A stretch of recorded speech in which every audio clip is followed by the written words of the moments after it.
नमस्कार, वंदे मातरम। मैं बलदेव राजपूत, दुर्ग छत्तीसगढ़ से। आज हम लोग पढ़ने जा रहे हैं टेलर का प्रमेय।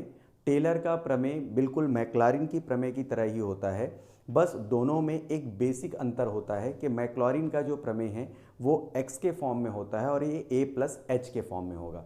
ज़्यादा कोई खास अंतर नहीं है। आज हम लोग पढ़ेंगे कैलकुलस, मैथ्स कैलकुलस का एक टॉपिक जिसे हम कहते हैं टेलर थ्योरम, इसके बारे में। आइए देखते हैं। सबसे पहले देखिएगा, स्टेटमेंट ये बोलता है कि f of a plus H का कोई फलन है। Consider f a plus H is a function of h और h की घातों में इसे प्रसारित किया जा सकता है। दैट मीन्स आप h के पावर में इसे एक बार, दो बार, तीन बार, जितनी बार भी चाहें उतनी बार डिफरेंशिएट कर सकते हैं और यह कितने ही बार अवकलनीय हो सकता है। मतलब आप अपनी रिक्वायरमेंट के हिसाब से या क्वेश्चन की रिक्वायरमेंट के हिसाब से दो बार, तीन बार, चार बार, जितनी बार भी चाहें उतनी बार डिफरेंशिएट कर सकते हैं।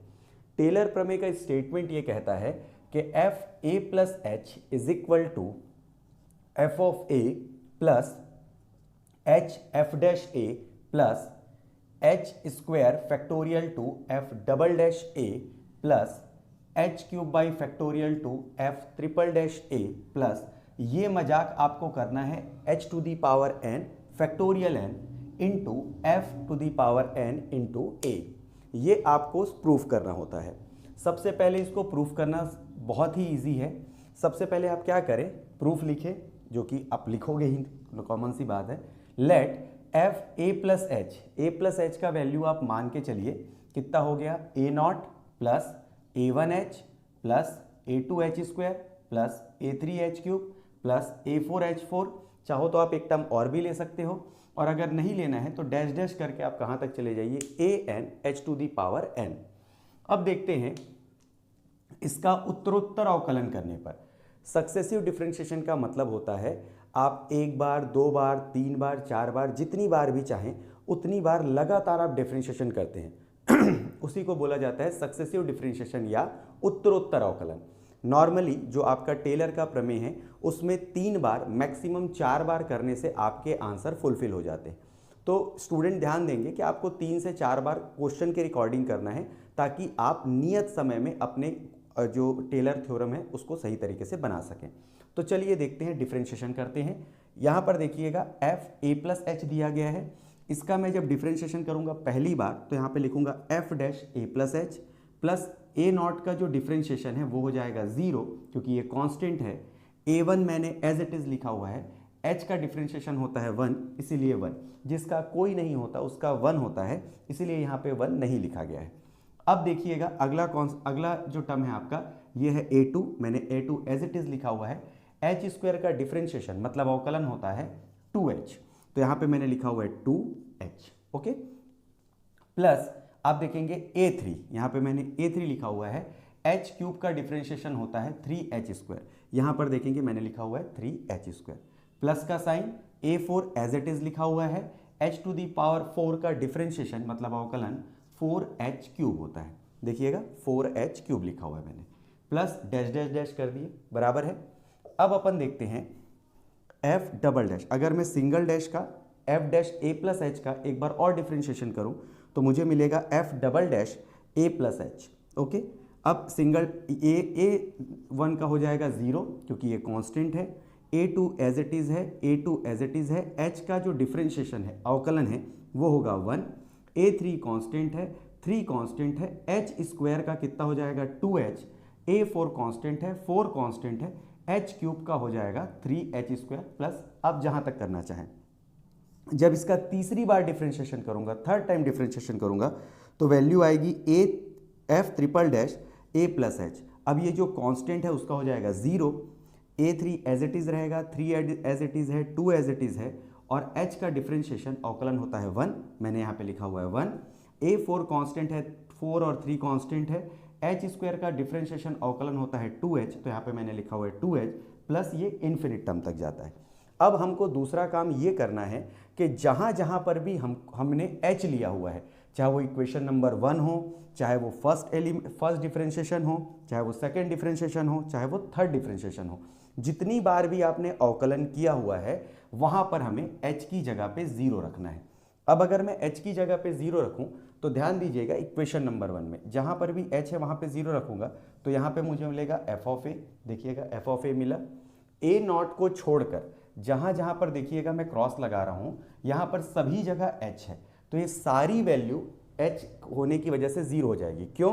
क्योंकि हमको h बराबर लेना है 0। 0 के साथ हम किसी का भी मल्टीप्लाई करें तो वैल्यू हो जाती है 0। क्योंकि a नॉट में h नहीं है इसीलिए a नॉट को छोड़ के बाकी सब 0 हो जाएगा, जो बच जाएगा वो रहेगा आपका a नॉट। अब हम देखते हैं दूसरे टर्म में, मतलब फर्स्ट टर्म जो डिफरेंशिएशन किए थे वो वाली वैल्यू में h की जगह अगर मैं 0 रखूंगा तो यहां पर जहां जहां पर भी h है उस जगह पे मुझे 0 रखना पड़ेगा। तो a1 को छोड़कर बाकी सभी टर्म क्या हो जाएंगे 0, क्योंकि वो h के साथ मल्टीप्लाई है और h का वैल्यू हमने 0 रखा है। तो f डैश h का वैल्यू 0 रखे तो f डैश a देखेंगे और यहां पर वैल्यू आएगी a1। ओके, अब देखिएगा क्योंकि a1 तो कांस्टेंट है तो a1 पे तो अपन रख नहीं सकते, तो f डैश a बराबर कितना होगा आपका वैल्यू a1। अगेन देखिएगा जब मैं सेकेंड ऑर्डर का जो डिफरेंशिएशन है h की जगह अगर मैं 0 रखूंगा तो ये पहले टर्म को अगर मैं छोड़ दूं तो बाकी सभी टर्म में मेरे को h मिलता है, और जहां जहां पर भी h है उसकी जगह मुझे रखना है 0। तो a3 से लेकर आगे जितने भी टर्म आएंगे वो सारे 0 हो जाएंगे। यहाँ पे मुझे मिलेगा 2 इंटू 1 इंटू a2 और यहाँ पे मुझे मिलेगा f डबल डैश a। तो देखिएगा f double dash a 2 into 1 को फैक्टोरियल के फॉर्म में मैं लिख सकता हूँ फैक्टोरियल टू a2। अगर मैं यहाँ से कांस्टेंट का मान निकालना चाहूँ तो a2 बराबर मुझे मिलेगा f double dash a upon factorial 2। अब मैं थर्ड टर्म देखता हूँ, जो मैंने थर्ड टाइम डिफरेंशिएशन किया था वो h की जगह 0 रखूंगा तो पहला टर्म अगर मैं छोड़ दूं उसके बाद जितने भी इधर टर्म आएंगे उसमें सब में h की जगह मुझे 0 रखना है। तो पहले टर्म को छोड़ के इधर जितने भी टर्म है वो सारे 0 हो गए। यहाँ पे मुझे मिला f ट्रिपल डैश a, ये देखिएगा, और a3 3 into 2 into 1, 3 into 2 into 1 को मैं फैक्टोरियल के हिसाब से अगर लिखना चाहूँ तो 3 इंटू 2 इंटू 1 होता है फैक्टोरियल 3। तो यहाँ पर हमने लिखा फैक्टोरियल 3।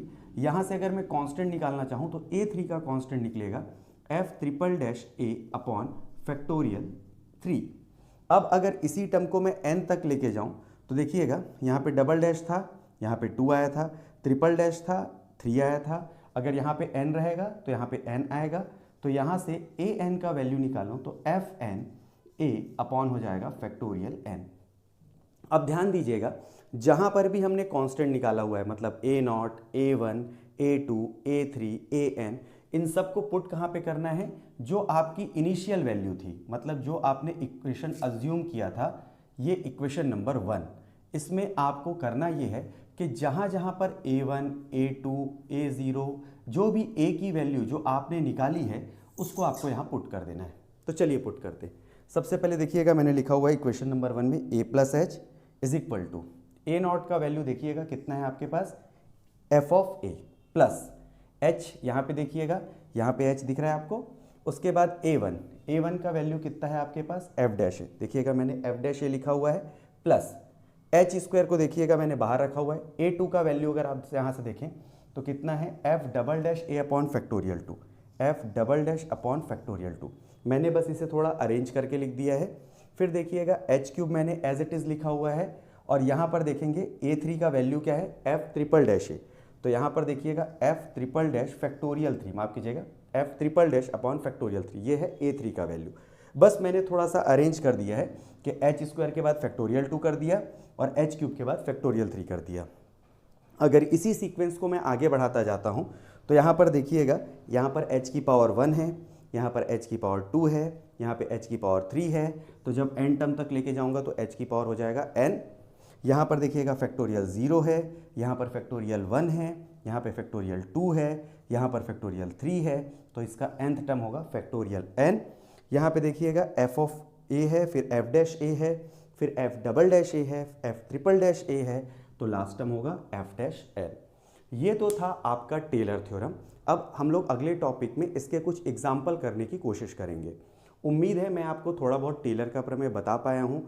तो अगले नेक्स्ट टॉपिक में हम लोग इसके एग्जाम्पल करेंगे। तो मिलते हैं अगले वीडियो में, तब तक के लिए जय हिंद, वंदे मातरम।